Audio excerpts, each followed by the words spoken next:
Hi everyone, welcome to my channel. ಮುದುಸೆ ಧಾರಾವಾಹಿಯ ನಾಳಿನ ಸಂಚಿಕೆಯಲ್ಲಿ ಏನಾಗುತ್ತೆ ಅಂತ ಈ ಒಂದು ಪ್ರೊಮೋ ವಿಡಿಯೋದಲ್ಲಿ ಚಿಕ್ಕದಾಗಿ ನೋಡ್ಕೊಂಡು ಬಂದ ಬನ್ನಿ. ಅದಕ್ಕಿಂತ ಮುಂಚೆ ನೀವು ಇನ್ನೂ ನಮ್ಮ ಚಾನಲ್ಗೆ ಸಬ್ಸ್ಕ್ರೈಬ್ ಮಾಡ್ಕೊಂಡಿಲ್ಲ ಅಂದರೆ ದಯವಿಟ್ಟು ಸಬ್ಸ್ಕ್ರೈಬ್ ಮಾಡಿಕೊಂಡು ವಿಡಿಯೋಗೆ ಒಂದು ಲೈಕ್ ಮಾಡಿ. ನೀವು ಮಾಡೋ ಒಂದು ಸಬ್ಸ್ಕ್ರೈಬ್ ನನಗೆ ಮತ್ತೊಂದೆಡೆ ಮಾಡೋದಕ್ಕೆ ಸ್ಫೂರ್ತಿ ಆಗುತ್ತೆ ವೀಕ್ಷಕರೇ. ಹಾಗಾಗಿ ದಯವಿಟ್ಟು ಸಬ್ಸ್ಕ್ರೈಬ್ ಮಾಡ್ಕೊಳ್ಳಿ. ಸಂಚಿಕೆ ಶುರುವಿನಲ್ಲಿ ಈಶ್ವರಿ ನೋಡಿರೋ ಹುಡುಗನ ಜೊತೆ ಕಣ್ಮನಿ ಮದುವೆ ಮಾಡಿಸೋದಕ್ಕೆ ಶಿವರಾಮೇಗೌಡ ಒಪ್ಪಿಗೆ ಕೊಡ್ತಾರೆ. ಆಗ ಮಾವಯ್ಯ, ನೀವು ಕಣ್ಮನಿಗೆ ನೋಡಿರೋ ಹುಡುಗ ಒಳ್ಳೆಯವನಲ್ಲ. ಹೌದು ಮಾವಯ್ಯ, ಇವನ ಬಗ್ಗೆ ನನಗೆ ಎಲ್ಲ ವಿಚಾರನೂ ಗೊತ್ತು. ಇವನೊಬ್ಬ ಅಯೋಗ್ಯ. ಇವನಲ್ಲಿ ಒಂದೇ ಒಂದು ಒಳ್ಳೆ ಗುಣ ಕೂಡ ಇಲ್ಲ. ಇವನು ಯಾವುದೇ ರೀತಿಯಲ್ಲೂ ನಮ್ಮ ಕಣ್ಮನಿಗೆ ತಕ್ಕನಾದ ಹುಡುಗ ಅಲ್ಲ. ಅವನ ಜೊತೆ ಮದುವೆ ಮಾಡಿಕೊಟ್ರೆ ನಿಜವಾಗ್ಲೂ ನಮ್ಮ ಕಣ್ಮನಿ ಖುಷಿಯಾಗಿರೋದಿಲ್ಲ ಅಂತ ಹೇಳ್ಬಿಟ್ಟು ವಿದ್ಯಾ ಹೇಳ್ತಾ ಇದ್ರೆ, ಏನ್ ಮಾತಾಡ್ತಿದ್ಯಾ ವಿದ್ಯಾ? ಅವನ ಜೊತೆ ಓಡ್ ಹೋಗಿದ ಮೇಲೂ ಕೂಡ ಅವಳನ್ನ ಮದುವೆ ಮಾಡ್ಕೊಳ್ಳೋದಕ್ಕೆ ಒಪ್ಕೊಂಡಿದ್ದಾನೆ ಆ ಹುಡುಗ. ಇದಕ್ಕಿಂತ ದೊಡ್ಡತನ ಬೇಕಾ ಅಂತ ಹೇಳ್ಬಿಟ್ಟು ಈಶ್ವರಿ ಕೇಳ್ತಾಳೆ. ಬೇರೆ ಒಬ್ಬನ್ನ ಮದುವೆ ಆಗೋದಕ್ಕೆ ಹೋಗಿ ವಾಪಸ್ ಬಂದ್ಬಿಟ್ಟು ನೀನಂದ್ರೆ ಇಷ್ಟ ಇಲ್ಲ ಅಂತ ಇವನ್ ಮುಂದೆನೆ ಹೇಳಿದ್ರು ಕೂಡ ಚೂರು ಕೋಪ, ಮಾನ, ಮರ್ಯಾದೆ, ನಾಚಿಕೆ ಏನು ಇಲ್ದೇನೆ ಮದುವೆ ಆಗ್ತೀನಿ ಅಂತ ಹೇಳ್ತಿದ್ದಾನಲ್ಲ, ಅಲ್ಲೇ ಅರ್ಥ ಆಗ್ಬೇಕಾಗಿತ್ತು ನಿಮ್ಗೆ ಹೇಳ್ಬಿಟ್ಟು ವಿದ್ಯಾ ಕೇಳ್ತಾಳೆ. ಅದು ಅವನು ಒಳ್ಳೆತನಕನೇ ಹೇಳ್ಬಿಟ್ಟು ಈಶ್ವರಿ ಹೇಳ್ತಾಳೆ. ಒಳ್ಳೆತನ ಅಲ್ಲ, ದುರಾಸೆ ಅಂತ ಹೇಳಿ. ಕಣ್ಮನಿ ಮಂತ್ರಿಗಳ ಮಗಳು, ಅದರಲ್ಲೂ ಸಾಧಾರಣ ಕುಟುಂಬದವಳು ಅಲ್ಲ. ಅಕಸ್ಮಾತ್ ಸಾಧಾರಣ ಮನೆತನದ ಹುಡುಗಿ ಆಗಿದ್ದಿದ್ರೆ ಇವನು ಆ ಮಾತನ್ನ ಹೇಳ್ತಿದ್ನಾ? ಇಲ್ಲ ಚಿಕ್ಕತ್ತೆ, ಹೇಳ್ತಾ ಇರ್ಲಿಲ್ಲ. ಇವನು ಮದ್ವೆ ಆಗ್ತಿರೋದು ಆಸ್ತಿಗೋಸ್ಕರ, ಸ್ವಾರ್ಥದ ಲಾಭಕ್ಕೋಸ್ಕರನೇ ಹೊರತು ನಮ್ಮ ಕಣ್ಮನಿ ಮೇಲಿನ ಪ್ರೀತಿಗೋಸ್ಕರ ಅಲ್ಲ ಅಂತ ಹೇಳ್ಬಿಟ್ಟು ವಿದ್ಯಾ ಹೇಳ್ತಾಳೆ. ಜಾಸ್ತಿ ಮಾತಾಡ್ತಿದ್ಯಾ, ಇದನ್ನೆಲ್ಲ ಮಾತಾಡೋದಕ್ಕೆ ನೀನ್ ಯಾರು?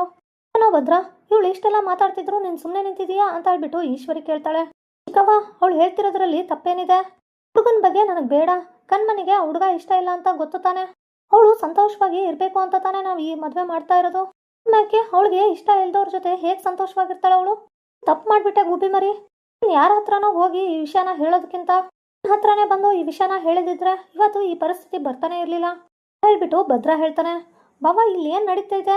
ನೀವು ನೋಡಿದ್ರೆ ಹಸೆ ಮನೆ ಮೇಲೆ ಕುತ್ಕೋ ಅಂತ ಹೇಳ್ತಿದ್ದೀರಾ, ಬಾಯಿಗೆ ಬಂದಂಗೆ ಮಾತಾಡ್ತಿದ್ದಾಳೆ, ಆದ್ರೂ ನೀವು ಸುಮ್ಮನೆ ನಿಂತಿದ್ದೀರಾ ಹೇಳ್ಬಿಟ್ಟು ಈಶ್ವರಿ ಕೇಳ್ತಾ ಇದ್ರೆ, ಅಷ್ಟೆಲ್ಲ ಅಲ್ಲಿಗೆ ಈಶ್ವರಿ ಓಡಿ ಬಂದ್ಬಿಟ್ಟು ಅಣ್ಣ ಒಂದ್ ನಿಮಿಷ ಅಂತ ಹೇಳ್ಬಿಟ್ಟು ಈಶ್ವರಿ ಹೇಳಿದ್ರೆ, ಇವಾಗ ನಿಂದೇನು ಹೇಳ್ಬಿಟ್ಟು ಶಿವರಾಮೇಗೌಡ ಕೇಳ್ತಾನೆ. ಅದು ಇವಾಗ ತಾನೇ ವಿನಂತಿ ಫೋನ್ ಮಾಡಿದ್ಲು. ಆಟ್ಲೇನೋ ಅವಳುವೆ ಇನ್ನೊಂದು 5 ನಿಮಿಷದಲ್ಲಿ ಇಲ್ಲಿ ಬರ್ತಾರಂತೆ. ಅವ್ರು ಬಂದು ಒಂದು ವಿಷಯನ ಹೇಳ್ಬೇಕಂತೆ.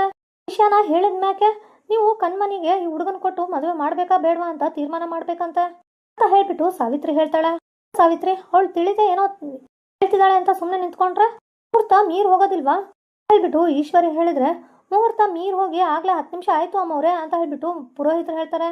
ನೋಡಿದ್ರ ಬಾವ, ಮುಹೂರ್ತನೂ ಮೀರ್ ಹೋಗಿದೆ, ಇಲ್ಲೂ ಕಾಲ ಮಿಂಚಿಲ್ಲ. ನೀವು ಒಂದ್ಸಲ ಹೂ ಅನ್ನಿ, ಕಣ್ಮನಿಗೆ ತಾಳಿ ಕಟ್ಸ್ಬಿಡೋಣ ಅಂತ ಹೇಳ್ಬಿಟ್ಟು ಈಶ್ವರಿ ಹೇಳ್ತಾಳೆ. ಈಶ್ವರಿ ಒಂದ್ಕಿತ ಆತರ ಪಟ್ಟಿದ್ದಕ್ಕೆ ಏನೇನೆಲ್ಲ ಅವಂತರ ಆಗಿದೆ ಅಂತ ಅನುಭವಿಸಾಗಿದೆ ಆಗ್ಲೇ. ಅಂತ ಅಚಾತುರ್ಯ ಮತ್ತೊಂದ್ಸಲ ಆಗೋದಕ್ಕೆ ನಾನು ಬಿಡೋಕಿಲ್ಲ. ಏನೇ ಇದ್ರು ವಿನಂತಿ ಬಂದ್ಮೇಲೆ ತೀರ್ಮಾನ ಮಾಡೋಣ ಬಿಡು ಅಂತ ಹೇಳ್ಬಿಟ್ಟು ಶಿವರಾಮೇಗೌಡ ಹೇಳ್ತಾನೆ. ಎಲ್ರೂ ಆಟ ಆಡ್ತಿದ್ದೀರಾ? ನನ್ನ ಬಗ್ಗೆ ಏನ್ ಅನ್ಕೊಂಡಿದ್ದೀರಾ ನೀವೆಲ್ಲ? ಎಲ್ಲ ಆದ್ಮೇಲೆ ಈ ಮದ್ವೆ ನನಗೆ ಬೇಡ. ಡ್ರೈವರ್ ಜೊತೆ ಓಡೋಗಿ ವಾಪಸ್ ಬಂದವಳೆ, ನಾಳೆ ಬೇರೆಯವನ ಜೊತೆ ಓಡೋದ್ರೆ ನಾನೇನ್ ಮಾಡ್ಲಿ? ನಡೀರಿ ಹೋಗೋಣ ಹೇಳ್ಬಿಟ್ಟು ಮದ್ವೆ ಹುಡುಗ ಅಲ್ಲಿಂದ ಹೋಗ್ತಾ ಇದ್ರೆ, ಆಗ ಭದ್ರ, ಗಂಡೆ ಯಾಕೆ ಇಷ್ಟೊಂದು ಆತ್ರ? ಅವರು ಅದೇನೋ ಸಾಕ್ಷಿ ತರ್ತವ್ರಂತೆ, ಆಮೇಲೆ ನಿಂಗೆ ಯಾವ ತರ ಬೇಕೋ ಆ ತರ ಸನ್ಮಾನ ಮಾಡ್ಬಿಟ್ಟು ಕೆಲ್ಸನ ಬಿಡು ಮದ್ವೆ ಗಂಡೆ ಅಂತ ಹೇಳ್ಬಿಟ್ಟು ಭದ್ರ ಹೇಳ್ತಾನೆ. ಈಶ್ವರಿ ಮಾಡಿರೋ ದ್ರೋಹ ಎಲ್ರ ಮುಂದೆನೂ ಕಳಿಸಿ ಬೀಳುತ್ತಾ ಅಂತ ಮುಂದಿನ ಸಂಚಿಕೆಯಲ್ಲಿ ಕಾದು ನೋಡೋಣ ವೀಕ್ಷಕರೇ. ಇವತ್ತಿನ ಸಂಚಿಕೆಯಲ್ಲಿ ಮುಕ್ತಾಯಗೊಳ್ಳುತ್ತದೆ. ಮುಂದಿನ ವಿಡಿಯೋದಲ್ಲಿ ಸಿಗೋಣ. ವಿಡಿಯೋ ಇಷ್ಟ ಆಗಿದ್ರೆ ಕೂಡಲೇ ನಮ್ಮ ಚಾನಲ್ಗೆ ಸಬ್ಸ್ಕ್ರೈಬ್ ಮಾಡಿಕೊಂಡು ವಿಡಿಯೋಗೆ ಒಂದು ಲೈಕ್ ಮಾಡಿ. ಧನ್ಯವಾದ ವೀಕ್ಷಕರೇ.